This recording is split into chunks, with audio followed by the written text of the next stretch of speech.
Hello po mga kababayan, si Dante Maravillas. Dito ulit tayo sa ating podcast, Life with Dante M. Ay ibigay ko sa inyo kung ano yung nangyayari sa Senate Blue Ribbon Committee hearing. Dito natin malalaman kung paano po niluluto, dinadaya ang mga public bidding sa mga infrastructure projects ng DPWH para sila po kumita ng limpak-limpak na salapi.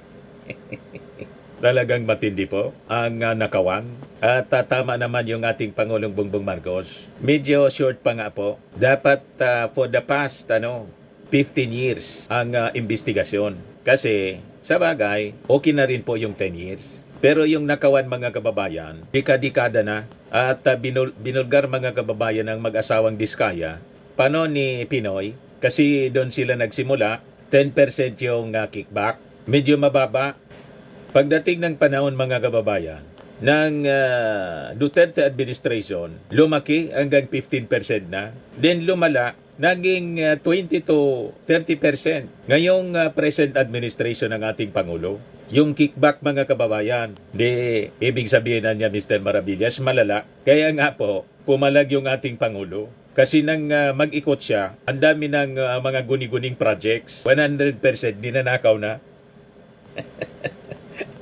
You see?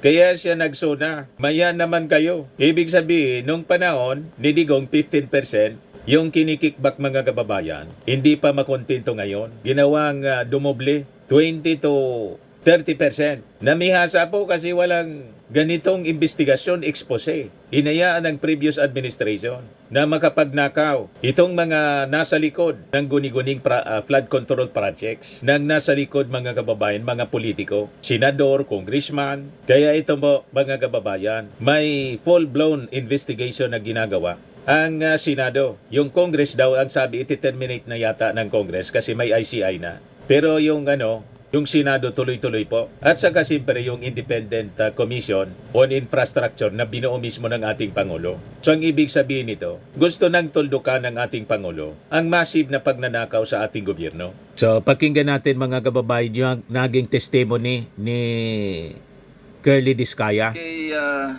Sara at saka kay paki-walk through nyo nga kami paano niluluto yung bidding. With your indulgence, Senator Jevil. Para lang ma-educate tayo, paano yung, sino ba yung taker, sino ba yung negotiator, may mga ano yan may mga nomenclature. Paki-educate nyo nga kami, baka matuto kami. Your Honor, kadalasan po pag lumulusob po kami sa mga teritoryo ng bawat DPWH, kadalasan po may mga negotiator na po kaagad na nakaharang. Tapos ang gagawin po nila, bago ka po makapag-drop ng bidding, kailangan ipasilip mo sa kanila yung mga financial documents nyo. Dahil pag hindi po, sindikato talaga to? Disqualified ka po nila o di ka po punitan ng mga dokumento, pipilasan, babawasan. Kasi po, med-taker na po sila. Kaya minsan po, tatanungin kanila, laban or makikisama or mananahod. So pag sinabing manunahod or makikisama, hindi ka po nila pipilasan at kasama ka pa dun sa share na hatian ng percentage po. So yung sahod, mabibigyan nyo, magpapatalo yun, pero meron na siyang kita. Opo, pero kailangan po, ipakita niyo po muna sa umpisa yung kanyang financial documents po. Pero pag susugod ka naman po, yung laban po ang gagawin mo, tatakutin mo sila. So ang mangyayari po, ang i-disqualified ka po nila kaagad. At pag nanalo ka naman po, ang mangyayari naman po ay tatawagan ka po ng negotiator o di kaya minsan po tatawagan ka na po ng district engineer po, pakikiusapan ka po para umatras po, or pag hindi po talagang mahihirapan ka talaga sa implementation, di ka rin po mananalo. Okay lang po yung Honor kung basahin ko lang po itong step by step. Okay, Yeah? sige. Para lang malaman din ng andito si Secretary Bono para tsaka si Yusek Cabral. Maski wala na sila. At least, malaman lang nila kung paano nagmamagic sa baba ba. Di ba? Yes po, Your Honor. It may be too late in the day, pero nothing's too late. Di ba, Secretary, no? Your Honor, part na rin po ito ng affidavit ko. Okay lang po, basahin ko po. Sa nasalihan po naming mga public bidding, may dalawa o tatlong, may mga sumasali para sa ang share na tinutukoy ko ay kumakatawan sa maliit na porsyento o pera na binibigay ng takers. Takers po ang nagbibigay noon para sa mga mga negotiator at saka sa mga bids and award committee. Ito ay kumakatawan sa bayad para sa pagsali at pagpapatalo ng ibang qualified na contractor sa mga bidding. Umaatras po yung mga bidders kasi po hindi naman talaga sila mananalo kahit anong gawin nila. Ginagawa ito upang magmukhang lehitimo ang nagiging proseso ng pagkuha ng project. Kung mapapansin ng mga mambabatas, makikita na halos dikit-dikit lamang ang presyo ng mga bid amount ng mga sumasali sa rig bidding at peking bidding na ito. Bago pa man magsimula ang dropping ng bids at opening na madalas ay naka-livestream sa YouTube at ay alam na ng mga contractors kung sino ang nakatagdang manalo. Kung biglang mag-dive o biglang pagbaba ng presyo sa kanilang bid na isinumite upang maging lowest calculated bid ay kadalasan dinidisqualify ito ng back gamit ang ilang proseso upang maibigay pa din sa taker ang project. Isa sa mga proseso ay ang pagpupunit sa dokumento o pagsulat sa mga pahina ng bidding documents upang madeklara itong non-compliant at tuluyan ng hindi makonsidera sa proyekto. Ilang beses naming sinubukan labanan ang prosesong ito sa pamamagitan ng pag-report at pagpapadyaryo sa mga tiwaling kawani ng gobyerno, ngunit hindi lahat ay nadadala dito. Mayroon akong mga naitagong newspaper clips na ako mismo ang nagkwento at naglahad ng mga kalokohang ginagawa ng DPWH, subalit hindi sila natitinag dito at patuloy pa din kaming dinidisqualify sa bidding. Naisip ko noon na kung magpapatuloy ang ganitong sistema ay hindi ako kailanman magkakaroon ng kahit anong proyekto dahil sa lantarang pandaraya na ginagawa ng mga kawani ng gobyerno.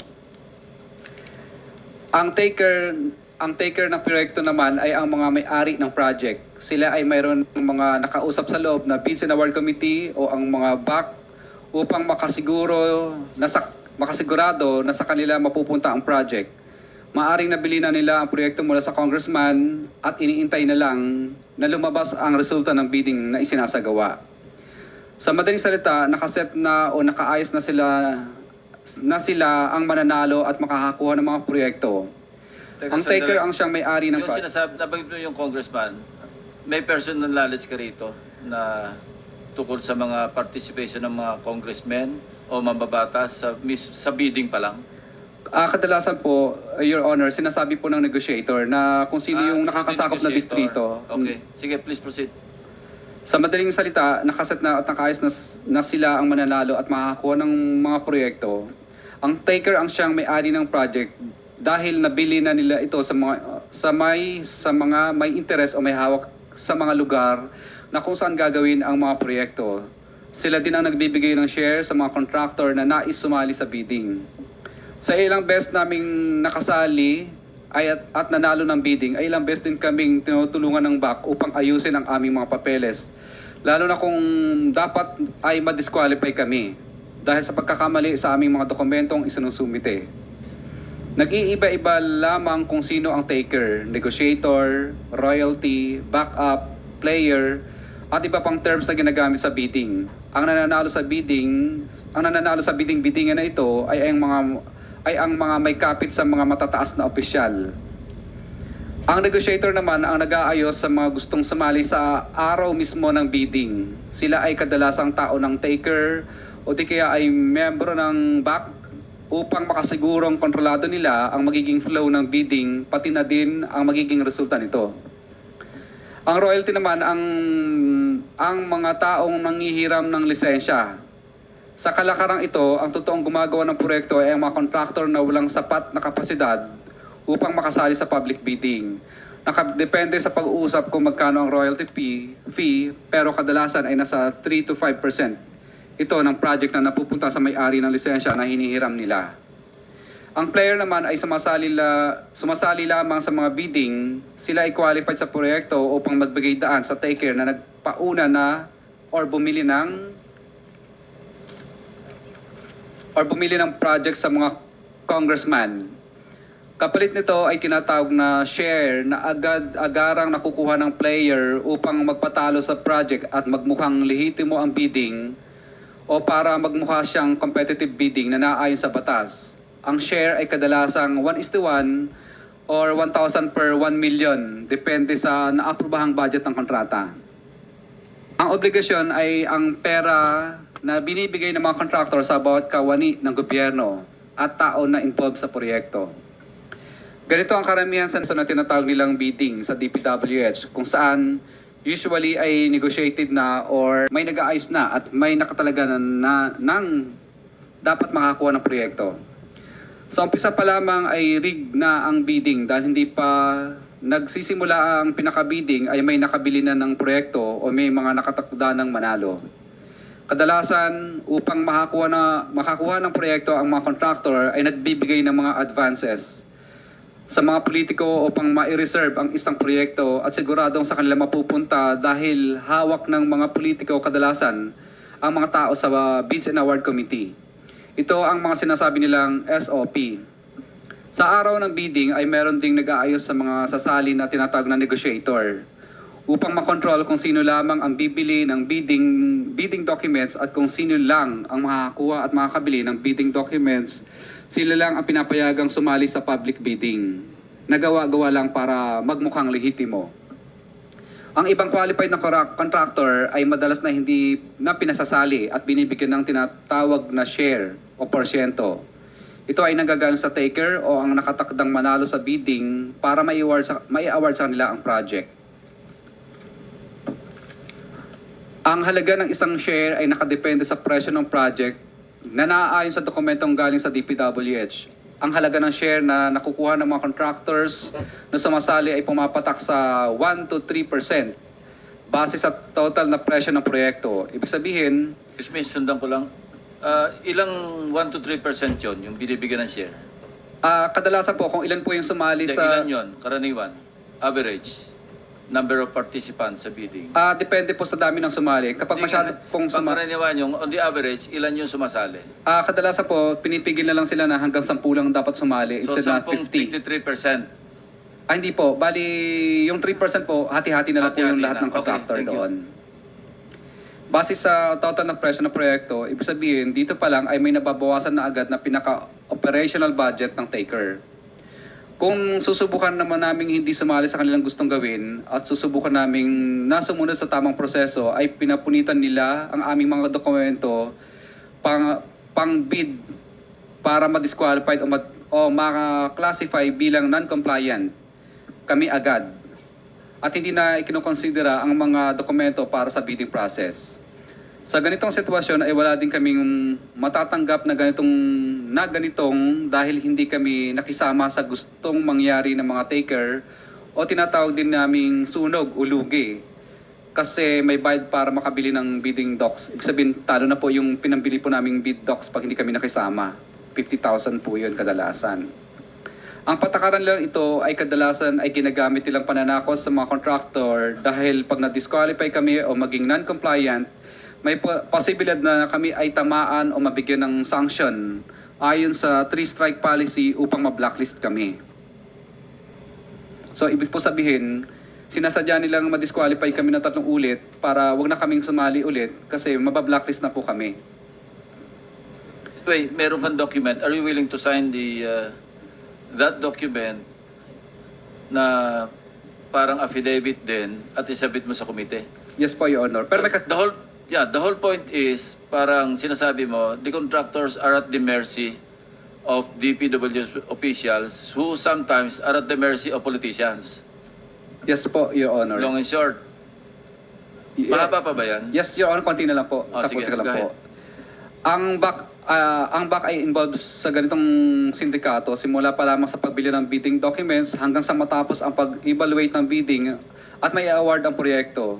Minsan ay mismo ang back secretaries, mismo ang negotiator upang maisigurado na walang makalusot sa contractor. Nagiging mas madali ang pagkuha ng project dahil mas may tinatawag sila na padulas o ang perang kinukuha ng back mula sa contractor.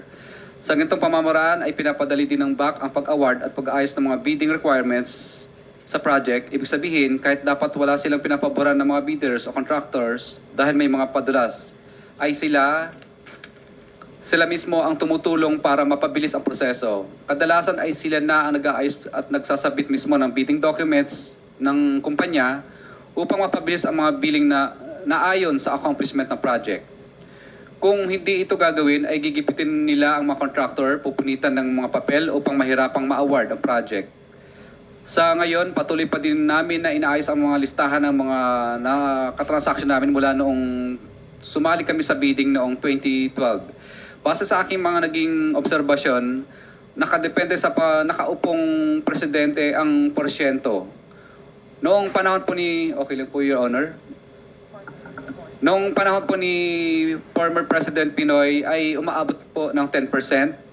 At sa panahon po naman po ni President Duterte po ay umaabot naman po ng 12 to 15%. Subalit ngayong panahon po ng mahal na presidente ay umaabot na sa 25 to 30% ang total ng porsyento ng proyekto ang hinihingi ng mga congressman gamit ang kanilang mga tao o tinatawag na bagman. At ito ang pinakamataas na hinihingi sa lahat ng mga contractor sa Pilipinas, sa aming mga contractor po.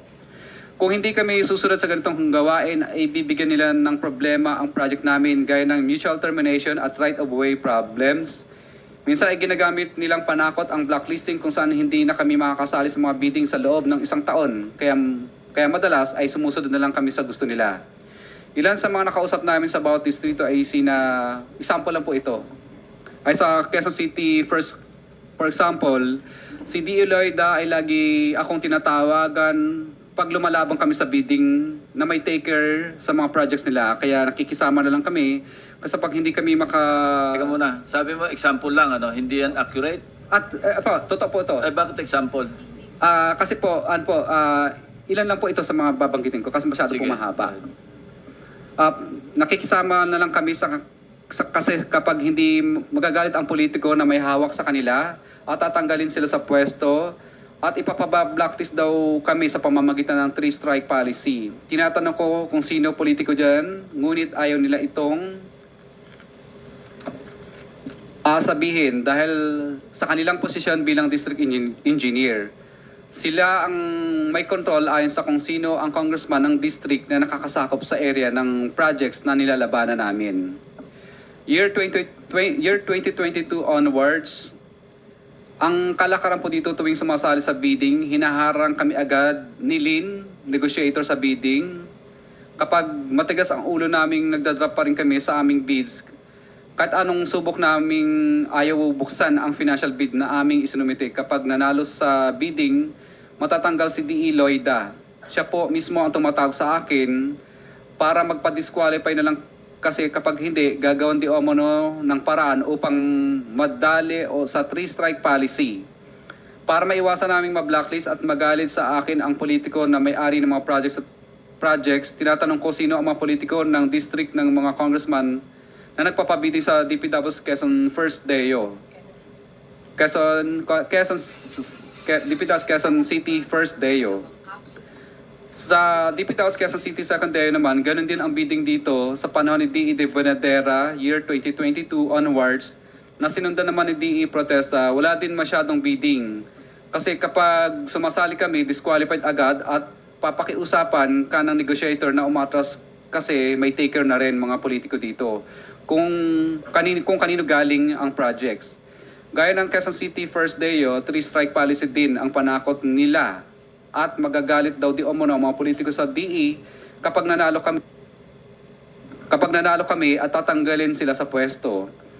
Ang congressman sa lugar na ito ay magagalit sa amin at papahirapan kami sa implementation ng proyekto kapag ito ay na-award sa amin.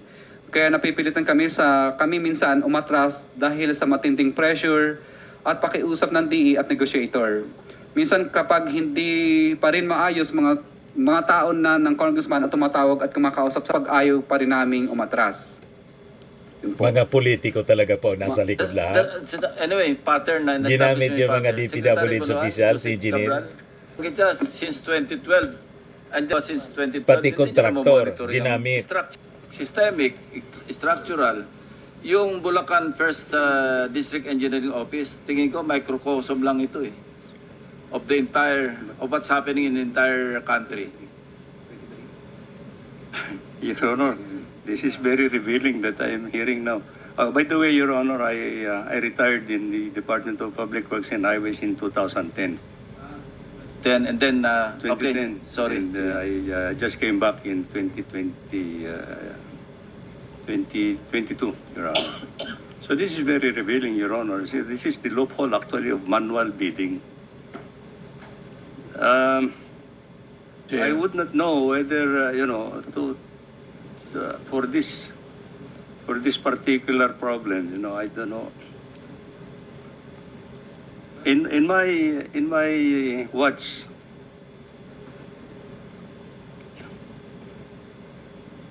Your Honor, I recall that I've been signing blacklisting of contractors because of three-strike policy, because of these bidding procedures that has been narrated now, Your Honor.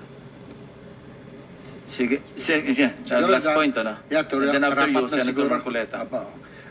Mr. Chair, siguro bago tayo mag So yun ang pagbubulgar mga kababayan ni Diskaya, matindi, at demercy sila ng mga politiko. Kasabwat yung mga officials ng DPWH. At sila, mga kababayan, nakagawa ng ganon, pag hindi sila nakisama, wala silang kontrata. In summary, ganon po ang sitwasyon sa DPWH. Kasi yung mga DPWH officials, district engineer, regional director, at yung mga mga bidding officials, lahat hawak ng politiko, congressman, or senador.